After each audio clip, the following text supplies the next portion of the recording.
นี่ยิบดูร้อยหวานนี่เมื่อนี้ค่อยมาเอาตุกน้ำเนาะก็คือตุกน้ำค่อยมันน้อยแล้วค่อยก็เลยมาเอาตุกน้ำเพิ่นไปเอาน้ำให้เพิ่นเนาะก็คือเพิ่นติดนี่ตอนก่อน 6,000 แล้วก็พอดีเพิ่นยังบ่ทันได้จ่ายซ้ำเนาะก็คือเอาอีกเพิ่มเนาะ2ตุกสบายดีแล้วก็สวัสดีพี่ๆทุกคนเด้อครับเด้อเมื่อนี้สิไปหาน้องสาวบุญเพ็งกับ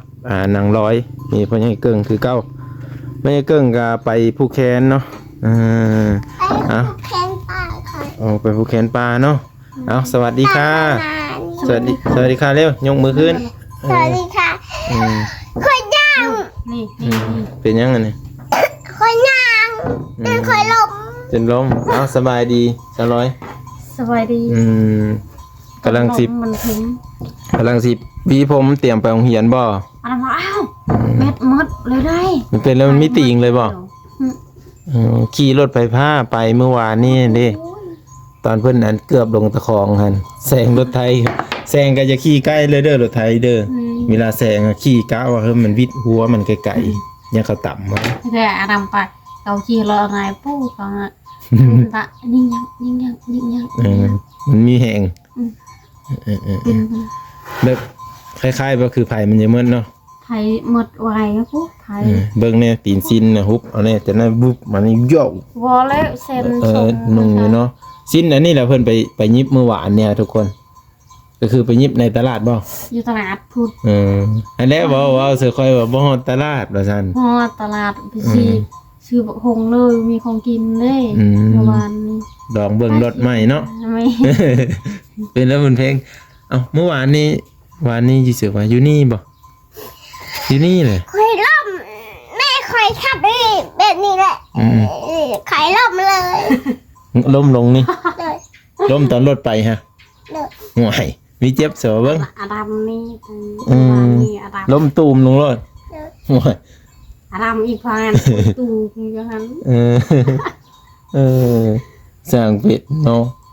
เจ็บอยู่บ่เดาลงมาเดี๋ยวนี้รถยูเซอร์รถนะไปซ่าอยู่บนเท้าค่อยถามเนี่ยมาขอแลกมือเช้านี่คือได้รถไฟฟ้าแบบนี้นี่บัดยามซากยามมานี่เนี่ยต้องไปซากเหินคนอื่นบ่แบบนั้นแหละคนมีไผมีไผแบบนี้เนี่ยขอกุ๊กอยากได้รถจักรใครนี้รถจักรใครใช่มันอยากได้รถจักรอีกว่านี่มันสิแล้วจักเทื่อแบบนี้อันนี้ไปซากอีกสักเฮือนเขาอีกก็ว่าขี่รถที่มาเขาหายแน่นอนแล้วมันต้องมีปัญหาตามมาอยู่แล้วตัวนี้แต่ต้องเสียค่าไฟน้ำเขาบอก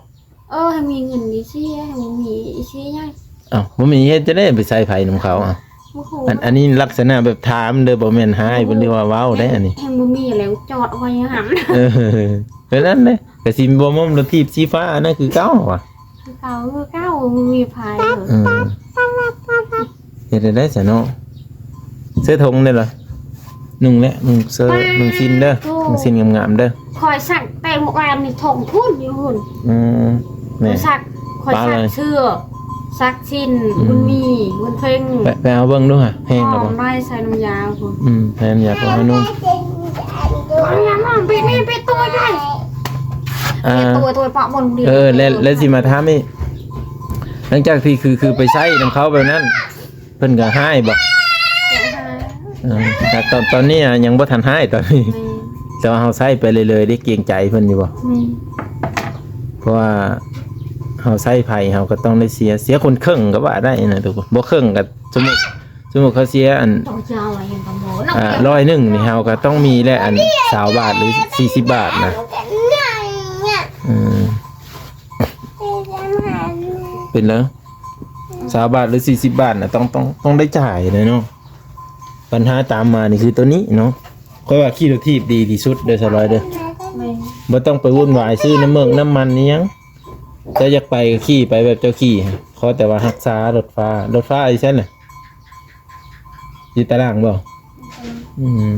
บุญเพ็งก็รักษาได้เด้อรถทีบเด้อรถทีบงามขี่รถทีบไปเนาะบุญเพ็งเอ้ยหมู่บ้านมีคอยกำอยากตายเพราะเฮ็ดเองเล่นบ่ได้จ้ะนะแม่นไปเฮ็ดเลยนะกินพิษ นั่งเว้าแล้วนี่มันมีเห็นหัวอย่างหัวขาด สุกรถมันได้รถไฟฟ้า อ๋อ เด้ สุกรถไฟฟ้าร ถมันอันนั้นรถไทยเด้ แบบเมื่อยว่าสิบ่ แม่นหมู เบาบ่อยู่บ่รถไฟฟ้ามันเบาบ่หรือมันนะ มันนะมันคือรถยักษ์ รถที่เบากว่าเนาะเอาเสื้อข้างในเนี่ยทางหลังอะทางหลังมันบ่เข้าซ้ำเอาเข้าในมันยังไงเสื้อตัวนี้มันกรุดเอาเนาะนะ จะกินอะไรได้ แล้วเป็นคือจะสั้นเนาะสายซากกับซากบ่ได้แม่นบ่สายซากบ่ได้รถไฟฟ้าต้องไปใช้เหือนคนอื่นซากเนาะแล้วมาถามเนี่ยประเด็นเรื่องอันนี้โทรศัพท์เนาะขันสมมุติจะได้โทรศัพท์มาปุ๊บบัดผู้สิเติมเน็ตเจ้าได้จะสิหาเงินมาใช้หรือเติมเน็ต โอ้เขาไปห้าแล้วว่าไรแล้ว อีลีบ่ตัวนี้สิบ่ยาก FC เลยแม่นบ่สิบ่ยากพอจะรูนเลย ไม่ยาก ในการเติมเน็ตได้ ไม่เห็นเติมเองก็ได้ เติมเองก็ได้ เป็นยัง เติมแพงเลยเดือนหนึ่ง 95,000เด้ แพงก็แพงว่าไปหาเงินที่ใส่เงินที่อยู่ที่ใส่ เนาะหาได้ คอยหาได้ บ่ขอนำ FC เลยบ่ขอนำพอจะรูนเลย ตกลงเลย ตกลงบ่ขอเลยคันทันได้โทรศัพท์ฮะ ว่าคอเลย อ ได้เลยโทรศัพท์ไม่เหลืออันนี้มึงมีโทรศัพท์ไว้ก่อน จะสิไปหาได้เซ่เลยเอา โอ้ยไปขุดเมียงมีขนุนเลย สิขุดได้คู่มือบ่ โอ้ยขอได้แล้ว เพื่อสิได้ฮอดก็ บอกว่าได้แล้ว ได้มันบ่เปลี่ยนแปลงเลยชีวิตการเป็นอยู่ เปลี่ยนไป ชีวิตมีโทรศัพท์ไหน คันว่าจังซั่นก็สิบ่ได้นั่งเคลียร์โทรศัพท์ลิ้นอยู่บ่ตามค่อยนี่ห่วยค่อยได้โทรศัพท์นี่ค่อยต้องเคลียร์ลิ้นนะค่อยนี่ โอ้ยค่อยคือลิ้นคือกันแล้วอ่ะ นี่สิไปหาเงินไม่ใช่ล่ะไปซื้อ ว่าป้าห้าเลย ในบัด ถ้าสิอยู่ที่เหือนมันสิได้บ่ ข่าวที่เหือนมันสิได้บ่อยู่มีมันสิขึ้นบ่ แต่คือ มันคือบ่ได้มันบ่ได้ขึ้น เพิ่นว่าถ้ามีโทรศัพท์นี่แหละสิเปลี่ยนแปลงว่าซั่นสิพัฒนาในการหาเงินหาค้ำไป ข้อ หา นี้เด้อเจ้าเขาไปอยู่เหือนไปโลดจะมาทายโลด เจ้าบ่เห็นคอยดอก แม่นแล้วจะไปหานั่งลิ้นโทรศัพท์มึงจะป่าเด้อบ่ฮู้ บ่คอย บัด ไป มาก็บ่ได้บ้างบ่ได้จักโตซ้ำเลยสิแม่นว่าแหละ บ่ขอ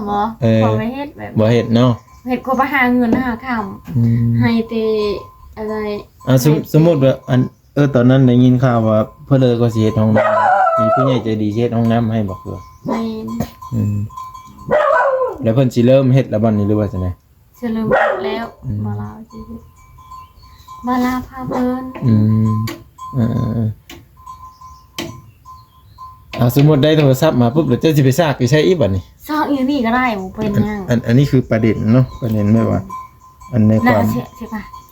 ซอกอีนี่ก็ได้ จะแนะนำพอนุ่นนี่ได้ แม่น เอาเพิ่นมาให้เพิ่นน่ะ บ่มันบ่ให้ จะบ่เกรงใจเพิ่นบ่ เกรงใจ โทรศัพท์นี่มัน มีเงินคอยให้ มันต้องซากเซาแหลงเด้อ 10,000คอยให้กี่เงินละล่ะ 10,000มันน้อย โอ้ยพอให้ 10,000 พอหนูจะกินเหล้า ม พอเลยสำนันว่าจะให้ล่ะ มันต้อง หาเองได้เงินคอยชักโทรศัพท์แล้วก็ไปหาเงินอีกคอยไปอีกตอน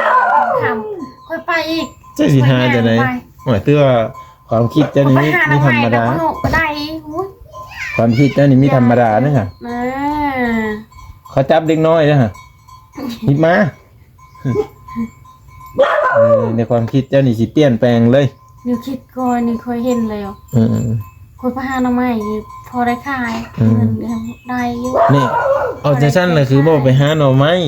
ขุดจุจี้ ยุกจี้ก็ขุดหน้าคือของ และแม่นยังอีกแน่สิไปขุดนี่ ถ้าหาอันนั้นทุกวัน ทุกวัน อยู่อันนี้เท่าที่หือ เลยไปหา3อย่างอันนี้มาขายแต่ละเธอแล้วซื้อโทรศัพท์บ่ได้บ่ โอ้ยว่าไร อันนี้ค่อยถามใจซื้อนี่ ให้ซีซื้อให้ พรวิไลเด้พรวิไลเราหากระบองขายได้พรวิไล เอาตะบองอันนี้มันหมดตะบองเลยอย่าหาอยู่ใส่ ให้พ่อใหญ่เกิ้งไปหาสมมุติเจ้าแอวพัวนี่พัวเอ้ยซื้อให้แน่ว่าสิ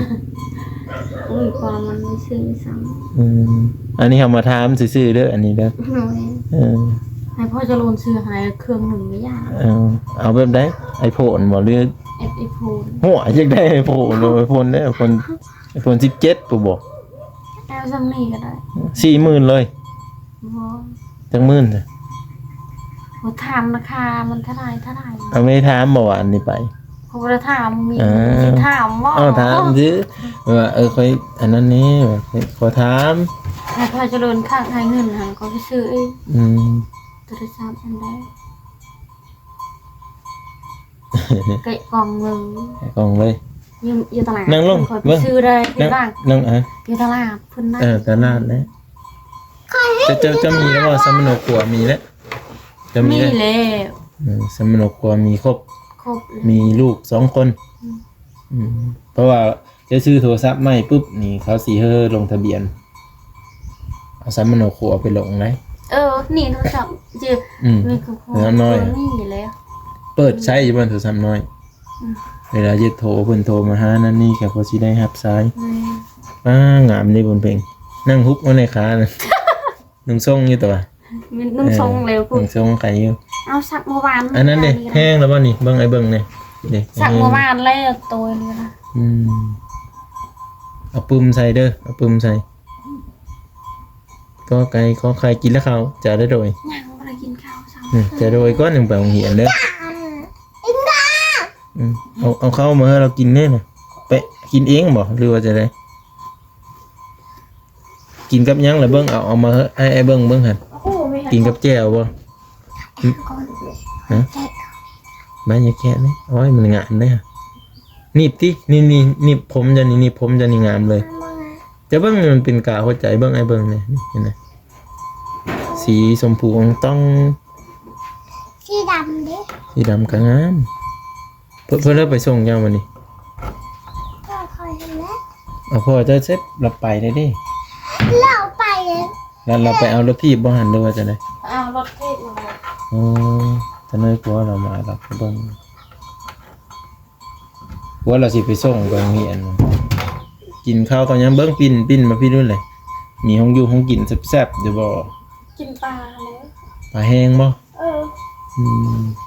มานั่งเว้ากันพี่กว่าเนาะ พูดพอเอามา นี่เจ้าวีผมจะก็นั่งวีอยู่นี่ ล้างหน้าก่อน เอาเลยหน้ายังไม่ทันล้างวันนี้ ยัง โอ้ยเดี๋ยวพากันล้างหน้าตั้งแต่เด็กคุยสิเนาะ คนหนึ่งข้าว อืมโอ้ได้สิ้นงามนุ่งเลยสิ้นงามเท่าไรก็ไปยิบสิ้นนะสิ้นเท่าไรก็ยิบฮะ 30 อืมโอ้ไปหาผู้สาวก่อนได้ผู้สาวจริงๆหาซื้อสิ้นให้เขาเห็นงามดีอยู่สิ้นตัวนี้ซื้ออยู่ตลาดบ่ หัวล่างหน้าก็เอาอยู่หั่นเลยบ่ล่างอยู่หั่นเลยบ่คุณเพ่งแซ่บอยู่บ่น้อยเอิ้นปลาลุงกินน้ำนั่นแหละเพิ่นสิปิดหลังใส่เบิ่งปิ่นมาพี่นี่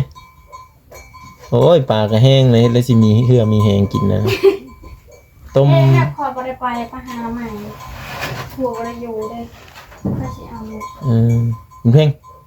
ปิ่นมาพี่น้อยโอ้ยเยอะนำเลยเนาะเอิ้นปลาลุงกินข้าวนำไว้ปลาลุงกินข้าวนำบุญเพ่งเด้อสิบุญเพ่งกินกับอาหารอีหยังอันนี้โอ้ยนักเรียนได้กินนี่ปลาแห้งเบิ่งไอ้เบิ่งเนี่ยปลาแห้งแล้วเบิ่งมันคือกระแดงไปสิแหละมันสิมีแห้งอยู่กินนี่เบิ่งในแม่ล้างให้กะปิ้งแล้วบ่นี่บ่แม่นปลาดิบนั่นเองปิ้งเลยนะซะเลย ไปอีกแล้ว โอ้ย โอ้ยไปอีกแล้วยายามนะคะ โอ้ยย่านนั่นแน่เนาะบ่ย่านดอกเจ้าแต่มันหุงดิบแต่ยังกินเนาะ มันหุงดิบก็กินโอ้เอานั่นเลยว่าเสร็จ เอาผ้าเหี่ยวมา ขอ โอ้คนงามไม่ต้องเป็นจังซี่เนาะ มายามมายา กินข้าวกับเกลือ เสร็จหน้ากับแพรเหี่ยวเนาะ ยังขาดผู้หนึ่งได้เดี๋ยวนี้ฮะไปเสื้อผู้หนึ่งฮะ นอน ป้าตัวคือนอนพิลึกแดดออกแล้วนี่ ทาเปงทาปานก่อ อื นให้มัน เอากินไว้มันเพ่งกินไว้แล้วก็ทาแป้งในไปโรงเรียนร้อยจะงาม ได้เงินไปโรงเรียนแล้วบ่นี่ พัดหนึ่ง 1,000กีบรถนี่ใส่ธงนี่ธงเสือใส่ธงจงใส่ธงผายโอ้มันกระเฮียแล้วนะผู้ธงปิ่นไปทางหลังนี่เด้นี่เบิ่งนี่มันเพ่งนี่ธงมี10พร้อม บ่แม่นบ่ โอ้ยบัดสิเอาเงินเดี๋ยวปิ้นไปนั่นบ่เฮ้ยไอ้ว่าทางนี้ทางหน้าทางนี้ทางหลังเมืองสิเอาใส่ให้นี่มันบ่แม่นได้กันเลยใส่เลยปุ่นมันแม่นอยู่ว่าแล้วมันคือปิ้นไปนั่น จริงเหรอ แซ่บอยู่ว่าอะไรกินข้าวนะ โบเชฟก็กิน กินก็กินปลาแห้งเนาะ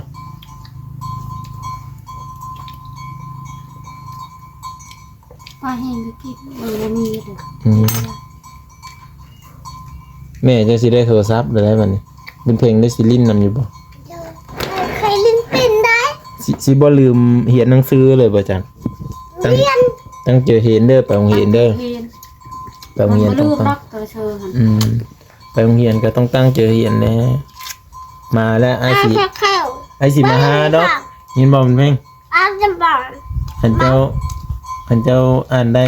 เก่งอ้ายแฮงมาหาตลอดนะอ้ายก็อยากเห็นเจ้าอ่านหนังสือคือกันป้าลุงก็อยากเห็นบุญเพ่งบุญมีอ่านหนังสือเรียนหนังสือตั้งใจอ่านบ่ฮอ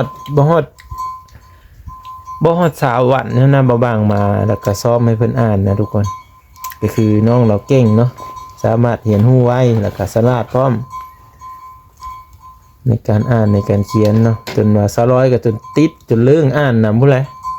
หอยถ่ายยังไงนะ ระบบมือเลยว่าจะว่ามันมีแปลงอะไร ทาเท่านั้นเลยบอกเอาสีอื่นเนี้ยทาแต่สีเดียวฮะ ทีเดียวแล้วงาม สีชมพูเนาะได้สีขาวอ่ะสีขาวทาใส่บนแพงอย่าจับไว้ ช่วยแม่ช่วย กินข้าวก่อนกินข้าวก่อน ตัวนี้ ติดแล้วบ่ฮะ ตัวนี้ ตัวนี้เขาทาใส่นี่นำบ่ หมอแล้ว ทาใส่แต่แคมปลานี่บ่ อันนี้ทางเขาถ่ายอยู่นี่ ทาในนี่บ่มันเพ่ง นนมุนีไปใช้เนาะ ใช่นี่ให้มันมีเพชรมีพลอยไปนำเนาะนี่แถวนี้นี่รูปซะแน่งามบัดนี้พ่อใหญ่เกิ้งมาแล้วจะถามเราเด้อค่อยงามอยู่บ่ครัวว่าสิเด้นี่เสร็จแล้วแหวนจ้ะนะ แหวนกับประหยัดแต่เนาะคือว่าเพิ่นเอามาให้แหวนมักใหญ่ๆนึงมันแตะบ่ ง่ายเดี๋ยวมันเตก รักษาแล้วบ่อาจจะมีรักษาก็บ่จักไผสิมารักษาให้ เอาพูดสเต็กเลยสิ แบบสั้นมันอย่างงามหาหลายๆเลยปากบ่แดงบ่มีแหงย่างเลยดิต้องแบบแต่งหน้าทาปากเนาะให้สวยงามแม่นแล้วพญาติพะเยาจังบ่เข้ามาใกล้ เอาแล้วสเต็กตุ่น หมดเด้อซะบ่นี่มันก็ยังอยู่FC ว่าบอก200นี่เด้อว่าเอาผ้าจุ๊บน้ำเลยทูเหือนนี่ถ้าจะทูนี่มันสิใสเลยได้200ว่าเหือนจังแปลนนี่พวกขี้ดินนี่ยังต่างๆว่างๆก็ยามลูกนอนมันสิก็ลองเฮ็ดเบิ่งปัดกวาดเพิ่นว่าขอแต่200ปัดกวาดทำความสะอาดเบิ่งแยงดูแลบุญเพ็งบุญมีก็ FC แห่งอยากให้นั่นนี่แหละเพิ่นว่าเครื่องของนี่เพิ่นแห่งอยากให้แหละขอแต่รักษาเพิ่นว่าระวังกลางเด้อบุญเพ็งเอ้ยอิ่มแล้วว่ากินให้อิ่มเด้อ เครื่อง ไปโรงเรียนทิมเก็บไว้ไว้สิไปทิมเครื่องของก็รักษาได้มาง่ายๆแต่ต้องรักษาถ้าบ่รักษาบ่ได้ดิแต่บ่รักษาเพิ่นบ่ให้เด้เพิ่นเห็นทิมรถทีบตะพือตะพึดไปเพิ่นบ่ให้ ให้คอยเจ้าเห็นว่าคอยทิมคือ การแล้วจังเฮาบอกไว้ ต้องเก็บรักษาเพิ่นเอาให้ก็ต้องรักษาเนาะเพลง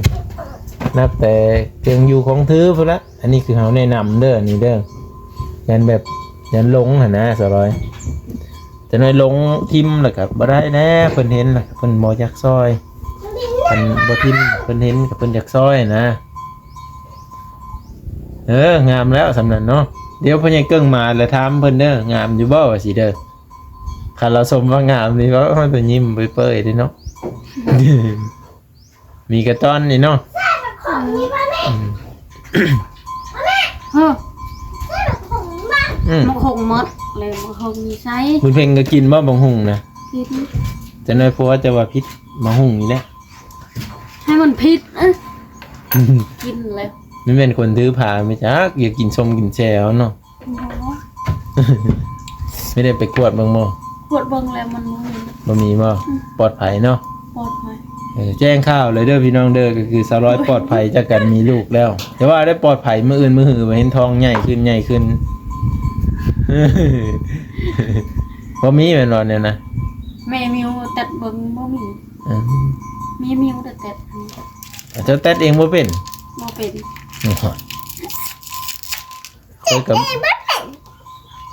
เขาก็บ่รู้จักคือกันแหละเอาเรื่องต่อเรื่องแต๊ด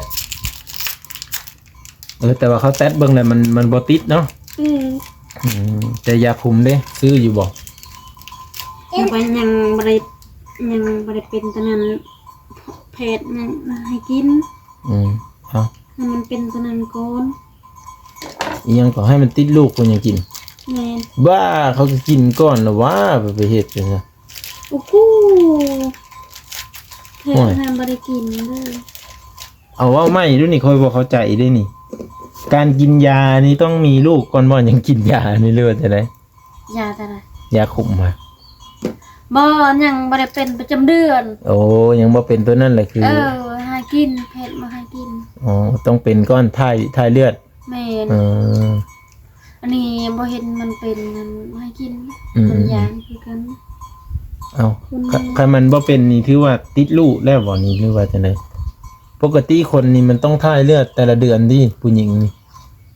แม่นบ่ แม่ แต่ว่าเจ้าบ่ได้ท้ายเลือดแล้วเจ้าบ่ พี่หันเอาสุพี ยังสุขีอีก แบบว่าเจ้าบ่ท้ายเลือดแล้วแบบสงสัยในตัวเองเนาะบ่มั่นใจ แต่ย่าอันเป็นสุพี หัวย่านนะเคยใส่แต่เพิ่มเพิด สุพีละ อืม เป็นเพิดน่ะ เป็นเพิ่นน่ะคือกันจ้ะบ่ อ่ะ บ่จักเลยเนาะบ่เคยใส่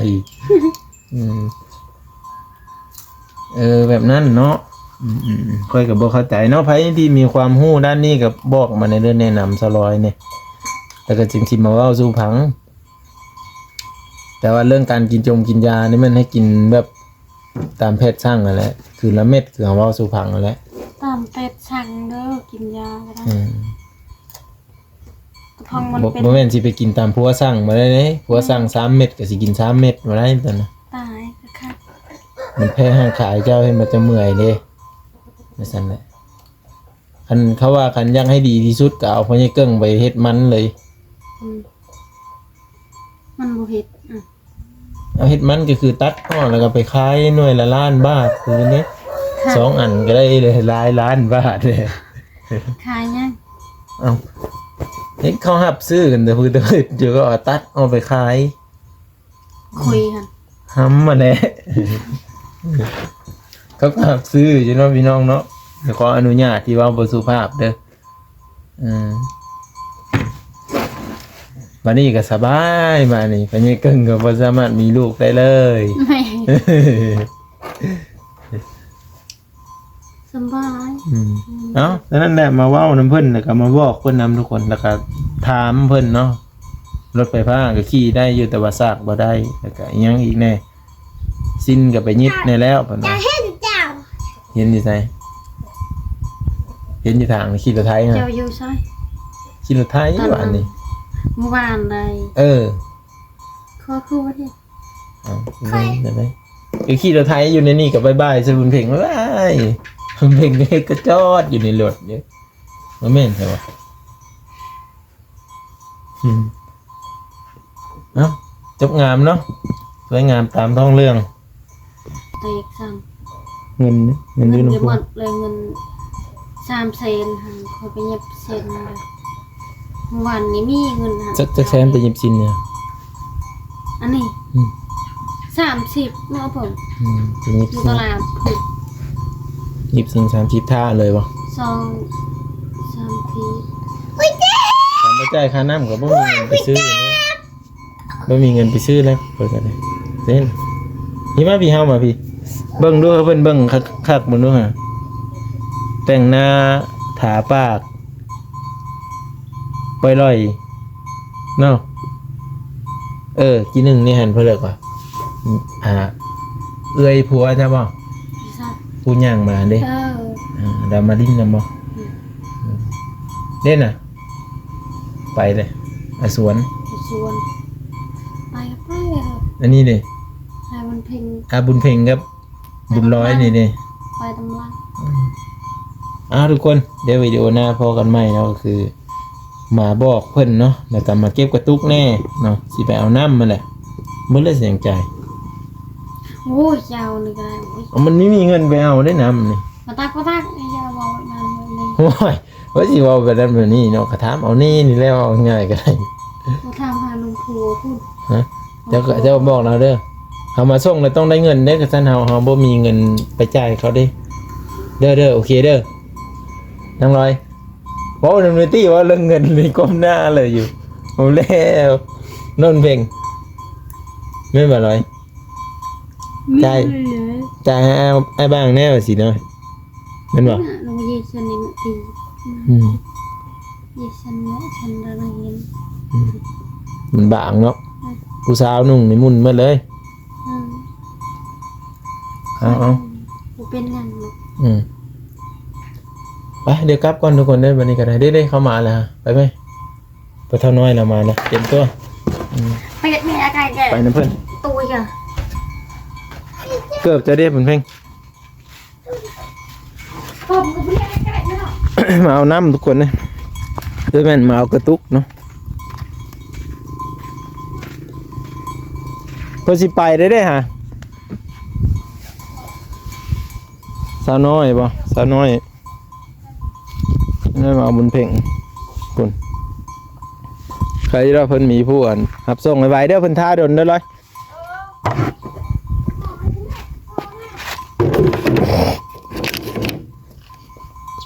ถ้าผู้สาวน้อยบุญเพ่งแน่นี่